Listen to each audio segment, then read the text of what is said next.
वळूयात पुढच्या बातमीकडे। पंढरपूरमध्ये धनगर समाजाच्या वतीने सुरू असलेल्या आमरण उपोषणावर तोडगा काढण्यासाठी मुख्यमंत्री एकनाथ शिंदे आणि धनगर समाजाच्या शिष्टमंडळाची बैठक पार पडली। गेल्या 6 दिवसांपासून धनगर समाजाचं आंदोलन सुरू आहे। धनगर समाजाचा समावेश अनुसूचित जमातीमध्ये करण्याची प्रमुख मागणी आहे। धनगर आरक्षणासाठी समिती स्थापन करण्याचा निर्णय या बैठकीतून घेण्यात आलेला आहे।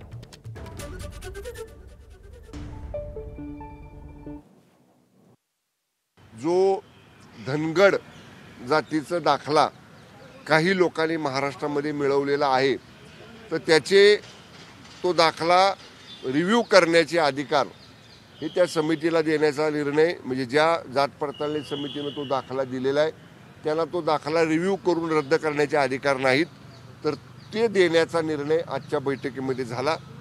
एक IAS अधिकारी शिंदेंच्या नेतृत्वाखालची जी समिती आहे, जी समिती धनगड आणि धनगर हे एकच आहेत हे इतर राज्यांमध्ये समजलं जातं, त्याचा अभ्यास करते। त्यांची 2 राज्य गोवा आणि कर्नाटक ही बाकी आहेत, तर त्याच्यासाठी 15 दिवसाची मुदतवाढ देण्याचा निर्णय या ठिकाणी झाला।